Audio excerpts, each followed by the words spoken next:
The Spot Track Podcast, talking sports contracts, the salary cap, and business of sports. Welcome to the SpotTrack.com podcast. I'm Kevin Sylvester, along with Paul Peck and the founder of SpotTrack.com, Mike Giannetti. It is Super Bowl week. Surprise, surprise, the Patriots are in the Super Bowl. The Philadelphia Eagles, the opponent trying to dethrone the Super Bowl champion New England Patriots. And Mike, we're going to take a look at the money of the Super Bowl teams and how they stack up cap-wise and how these two teams were built. Yeah, so, obviously this is the direction most of these experts kind of said the teams were going to fall, and we're at a situation where we've got two really unique teams in terms of how the financial structures are built. But quite frankly, in terms of the numbers, they're actually pretty similar in terms of how everything sort of shells out for Super Bowl Sunday. What we did on SpotTrack is we took a really unique look at the starting lineups and some of the top career earners and obviously some of the situations going forward in terms of free agents, people who need new extensions, things like that. So we did a pretty thorough deep dive into this in terms of the Eagles and the Patriots coming this week. And, something that stood out right away in terms of these starting lineups and how things shook out in terms of injuries and how it's laying out for Sunday is we've got two teams who are going to put a starting lineup out there Sunday with about $1 million in cap apart. So in terms of how these guys are built, in terms of how their injuries hashed out and where they are right now in terms of Super Bowl Sunday, they're very similar structures. Now, when you start to talk positionally, it's a different story, right? Because obviously you've got a situation where the Eagles are extremely thin financially on the offensive side of the ball. I mean, they're paying less than $2 million for a quarterback and less than $2 million for their entire running back core right now. So it's a situation where the Eagles are literally limping into the Super Bowl in terms of their offense and some of their defense. And the Patriots, quite honestly, Rob Gronkowski maybe, notwithstanding, they're fairly healthy. They took some injuries early and before the season and were able to really kind of round into form and figure out a situation that worked for them, especially on the defensive side of the ball.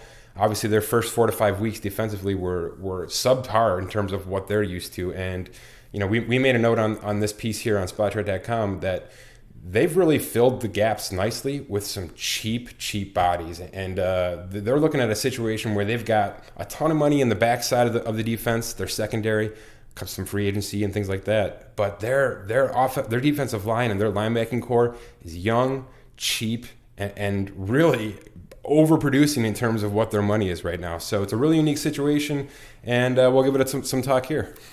The interesting thing about the Patriots, Mike, is they are built so much differently than any other team. And to your point, they are very particular in the players that they select. And sometimes they select players that most teams will go, I don't want that guy because that player may do the one thing that they need. So as you look at the Patriots to try to see what kind of model is there to follow, there's almost no model. When you combine it with the way they choose their personnel, with the fact that they can pretty much tell any free agent, if you want to come here and go to a Super Bowl, this is what you take, and they have so many guys under market value, it's almost hard to draw any kind of roadmap of success.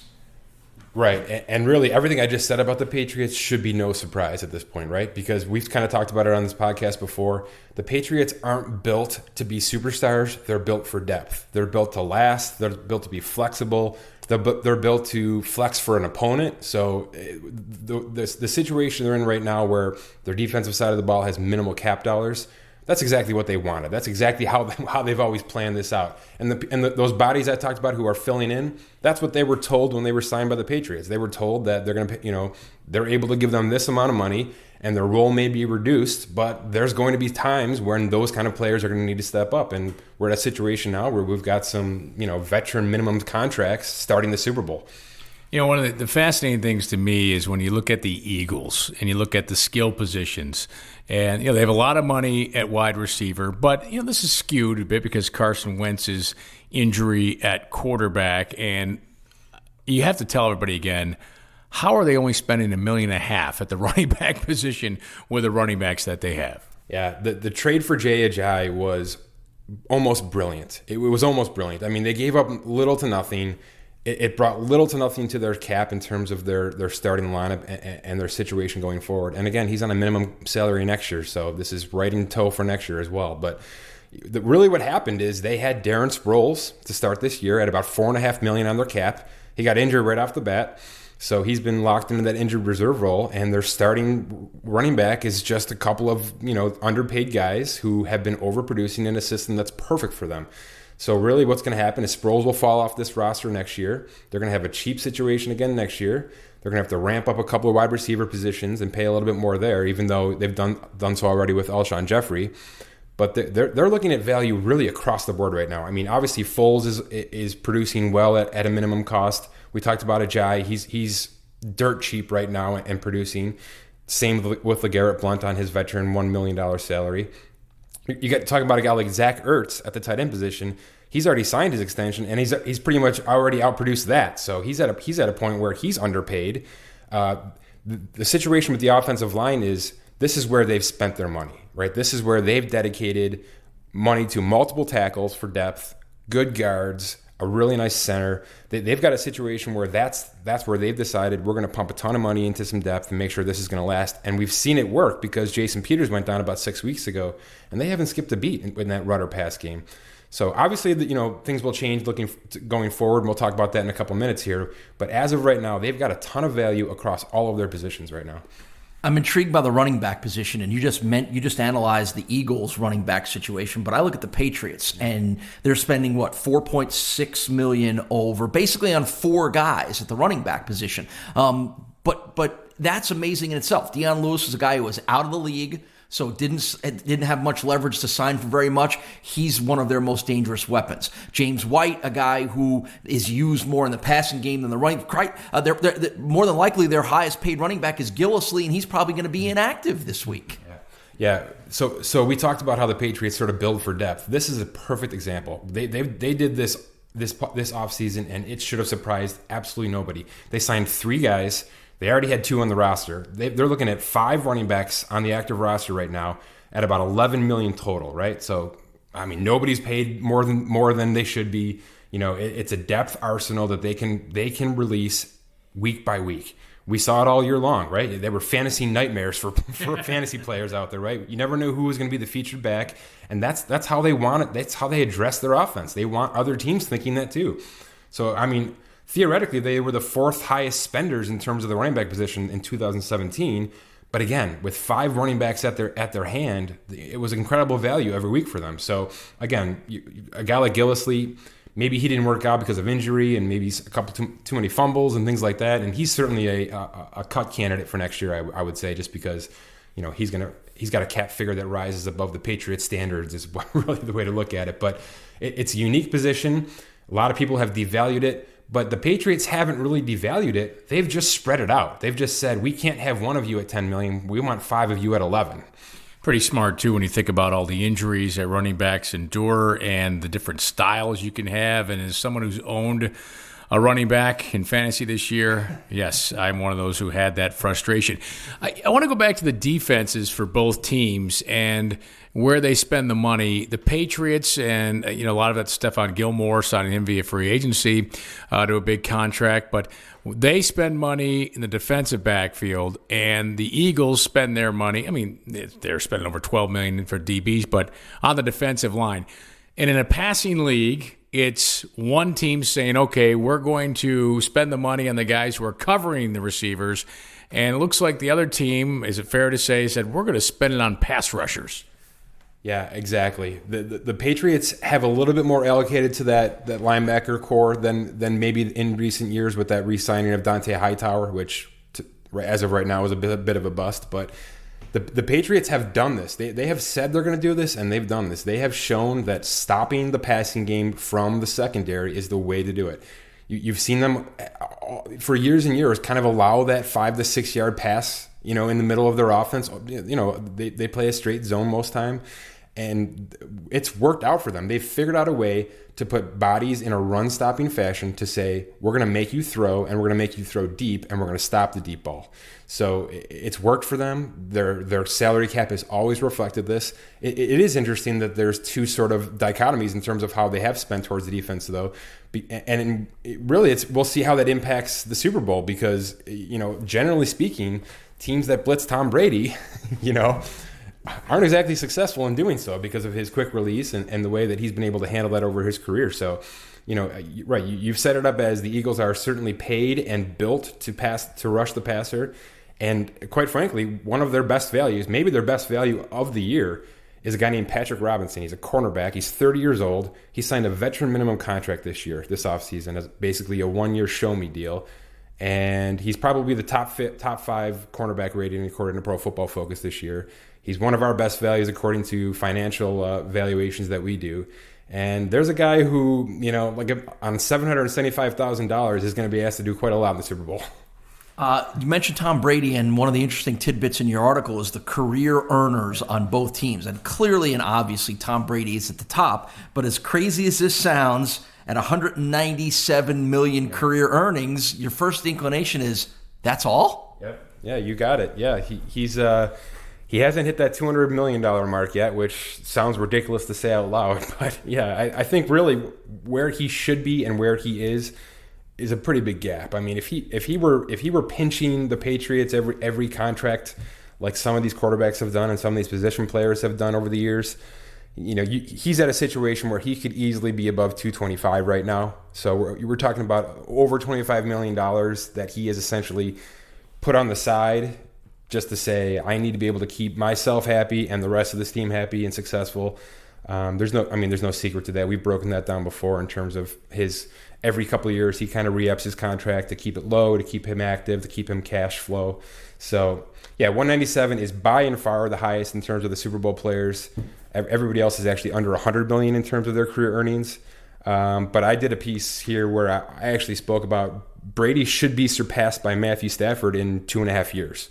So, his mark is by no means going to be the highest of all time. He's certainly taken his discounts over the years, and we'll see that going forward for sure. Well, speaking about going forward, will these teams have to do a lot of maneuvering in the offseason to maintain a roster and competitiveness to be contenders? We know the Patriots have in years past, but will they have to do it again? Yeah.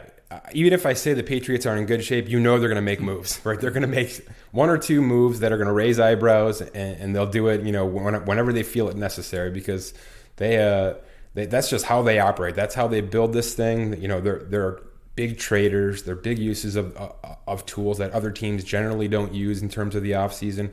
They're not going to be big free agent spenders. They just don't have the capital this year to do that. There's certainly going to be some people that fall off this roster. I think, like I said, I mentioned Mike Gillislee. He's a top candidate.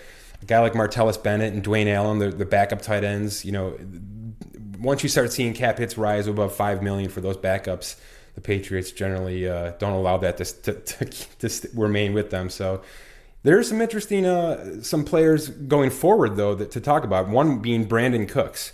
Now, I think all of us here, having followed the Patriots, know the Patriots just don't pay wide receivers. They don't pay really anybody top dollar, but they really don't pay wide receivers anything close to a top dollar. So a guy like Brandon Cooks, who they acquired from the Saints last year, he's valuing $13 million plus in terms of his next contract. He does have a 5th-year option next year, so the Patriots can just keep him on that and kind of let that ride out and see where it goes. But obviously, he's an extension candidate based on their need and, growing injuries to Edelman and Danny Amendola and Chris Hogan probably falling off the roster this year. So there's going to be a need to rebuild that wide receiver core a little bit, but that's nothing new for the Patriots. The interesting thing on the Eagles front moving forward is what, if any, decision might they have to make about Nick Foles? He actually makes more money than Carson Wentz, but there's no guarantee at the moment that Carson Wentz is going to be healthy for the start of next season. So how that might figure into what the Eagles want to do with Foles, particularly in a year already that is going to be intriguing with quarterback movement, Foles adds to that as well. Yeah, Foles' situation has always been really interesting. Even before he took over the starting role with Philadelphia, he's slated for a $7.6 million cap hit in 2018, which for a backup is absurd. It was always going to be too much. But the problem is that they guaranteed a roster bonus along with that. So his dead cap is actually $5.4 million to go with that. So no matter what they do, he's got an over-under of $2.2 million here in terms of release or trade in terms of how that's going to hash out. But yeah, Paul, you mentioned it. There may be a need for Nick Foles on the Eagles to start next season or somebody, right? So his situation is unique because obviously, if he goes and wins the Super Bowl in a couple days here, his value is going to rise, his stock's going to rise just because of what he's been able to do with this team for the last couple of weeks here. And there will be teams, who could use his services. There's teams who are in transition, who will be have drafted or will be drafting a quarterback who may need some sort of veteran presence to kind of step in for a year or two. So it's not like he can't go and get a starting job elsewhere in 2018. But in my gut and the way that the salary cap looks, I think a restructure and a situation where he remains with the Eagles in 2018 is looking more and more prominent. Well, especially by bringing him there, and yes, you mentioned if he wins, how do you let that guy go? Yeah. Just can't see it happening. So great stuff there with the Super Bowl. You see, you were thinking about your square pool and how much money was in there. Well, SpotTrack.com, the place to see how much money's actually be on the field in the Super Bowl. Today's Cap Fact. All right, it's time for our cap fact, and it's going to take us to baseball, a rather intriguing and much publicized story that's going down in South Florida with Derek Jeter now running the show for the Marlins and essentially dismantling the team, Mike. We already know about the Stanton trade. This week it was Christian Yelich traded to Milwaukee. They are systematically pulling apart the team. I want you to talk about it first, and then I'm going to tell you why a South Florida fan shouldn't overreact to what is going down there. How's that for a setup? All right, here. Yeah, I'm looking forward to that, by the way. So let me start by saying that this is the next Marlins fire sale because they've already had 3 in the last 15 years. And really, this one's just kind of shaping up to be as bad as the last one, which happened in 2012. Let me just give you a little breakdown of how those kind of worked out. In 2005, after success, by the way, with the Florida Marlins franchise, the Marlins traded 7 of their 8 starting position players and one of their top 2 pitchers, and then traded the other 2 important position players and starting pitchers 18 months later. So they literally flipped their 11 best players in 18 months in 2005 for a salary dump and really for just a complete rebuild because they had young prospects that they wanted to acquire or already had in hand, and they wanted to kind of start over. Fast forward to 2012, they did the exact same thing, even worse. They traded 9 notable players and their top 2 starting pitchers and their entire infield, and they shed $73 million in payroll for the 2013 season with those moves. So it was a situation where they just didn't want to be able to have to pay towards that luxury tax. They didn't want to get close to it. And here we are in 2017, and it's much of the same. Obviously, Paul mentioned the big names that have gone. There's others. There's D. Gordon. There's Marcell Ozuna. And there's at least 2 more who I think will move based on reports. I think JT Realmuto, their catcher, is on the move. And I still think Starlin Castro, who they acquired from the Yankees for Giancarlo Stanton, is going to get flipped again because they don't want his $10 million salary this year. Basically, we're at a situation where, like I said, in 2012, they shed $73 million. Right now, they've shed almost $52 million in 2018. And if they ship those 2 players I just mentioned, they'll be at $73 million again. So they've got a payroll that they want to get at $90 million, which in 2018, if you want to contend and you've got a $90 million payroll and you're not the Houston Astros, you better have something special in terms of these young prospects because that is a figure that is very difficult to do in terms of winning. Oh, go ahead, Kevin. Well, the first thing that I haven't followed the baseball salaries, overall team spending. $90 million still seems like a healthy spending. When you're talking, I'm saying $90 million, you're close to $100 million, but you're telling me they're going to be terrible at $90 million because you can't compete with that. I'm saying if you lose a player like Giancarlo Stanton and don't replace him with a player or 3 players that are even close to Giancarlo Stanton, and your goal is $90 million, which means you're not acquiring any of these major free agents, which means you're not acquiring any trade guys this offseason or during the season, because that's going to be part of this too. I'm saying it will be extremely hard to find talent to replace what you've given up, given the number that they're trying to get to at this point. All right, so $90 million payroll, looking at the team rankings, puts you as the 22nd ranked team in total payroll. Here's where I want to, and I don't pretend to be, certainly I'm not a Marlins fan, certainly I don't invest any of my money in season tickets nor in Stanton or Yelich jerseys that would make me very angry. But has there been a better example of how to rip it down and build it back up again than the Marlins? Right? After the first time they mentioned it, I believe they won a World Series after that, correct? And again, you mentioned if you are not the Houston Astros. Well, how do you think you get to be the Houston Astros? I think Derek Jeter walked in there and said, we have a bloated salary that gets us no results. What is the sense of continuing this when the pattern of the Pirates, Royals, Astros has been to do exactly what the Marlins are doing, build around a young core and have success that way. So I don't know if the Marlins are doing anything that hasn't already been proven as a way for anybody but the biggest market teams to eventually find success. I'm okay with all that, and I'm a proponent of building with value and building with timing and building with a plan in place. I threw that out the window when they traded Giancarlo Stanton, and they traded him to the Yankees. Right, because that was a situation where they didn't even get the best prospects back. Right, they could have shopped him to anywhere. They could have got prospects from any market in this country, and they sent him to a team that had limited prospects. So, if the game plan was we needed to trim fat, get ourselves in a better situation financially, and then win as quickly as possible, there is no reason that should have included Giancarlo Stanton, because even at $25 million a year, which in 3 years, that's going to be, 15th in the league, quite honestly. There's no way to make his production come forward in the next 2 years without Bryce Harper signing there, without Mike Trout signing there, or without some prospect that they think they have that we don't know about yet, right? What I'm saying is the on-the-field production that they've given up is absolutely not replaceable. I mean, they literally gave away their entire outfield this year, and all three of those outfielders had career years, right? So they sold them high. Great. But there's no way to replace that production. It also tells me the confidence they had in the team to win. They didn't think the team was going to do anything, or else they would have kept those players. I mean, that's part of it also. New ownership comes in. If you think you can win, obviously they would have hung on to those players that try to bring a World Series because they know they'd make the money by people showing up and buying merchandise and all that great jazz. But that's the other interesting point to me, right? Because we talk about being able to win, and part of that is timing, and part of that is your division, right? Well, we've got a situation where the Mets had a terrible season, and they're going to have to pay some of these pitchers in the next 18 months to keep them in fold, and they're not huge payroll guys in terms of how that usually works. So a lot of those pieces may fall off the wagon. The Phillies are rebuilding. I mean, they stripped it down 2 years ago, and they're just starting to build their pieces back.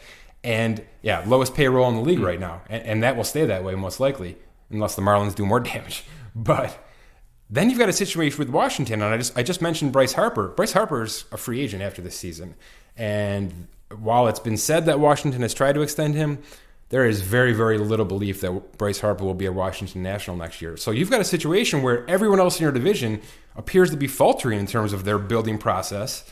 And the Marlins, they won 77 games. They were second place last season. And I just mentioned 3 or 4 names who had career years. These guys were on a path to succeed for not just next year, but for maybe 5 years in terms of this core together, and they completely dismantled the core. So if you're telling me that they're shedding payroll because there's a chance for them to get younger, cheaper, and win quicker, I can't buy that, because this team was ready to win with the core they had. Yeah, I don't dispute the fact that you make a good case for they should have built around Giancarlo Stanton, not just gutted him. The only thing I could suspect was that the powers that be, including Jeter, said he's not worth having that kind of salary. It's going to drag us down and not help us build around him. And that's just a decision that someone's hopefully smarter than us would make. But I think my only point in all this, Mike, is we've seen plenty of teams in all different different sports gut their roster of famous names, and it sends the fans in a tizzy, and it sends media people criticizing and ripping until 2 to 3 years later when they're contending for championships and nobody remembers all the guys that walked out the door, and the Astros are the prime example of it. And frankly, let's spin this around to where we started our conversation. It's the Patriots model in a lot of ways, is don't overpay. Pay exactly market value, get more of those players, find the right roles for them. I don't know how well it translates from baseball to football, but you have got to think that Derek Jeter has paid attention and noticed what has happened with the Patriots, and maybe he's trying to bring some of that same thinking to Major League Baseball.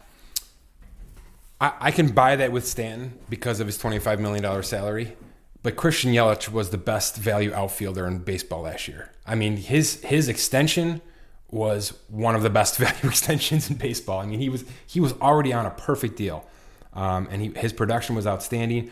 Marcell Ozuna was an arbitration. I mean, he cost $9 million this year. He's going to cost a little more than that next year. I mean, you're talking about 40-plus home run guys, 100-plus RBI guys for $10 million a year.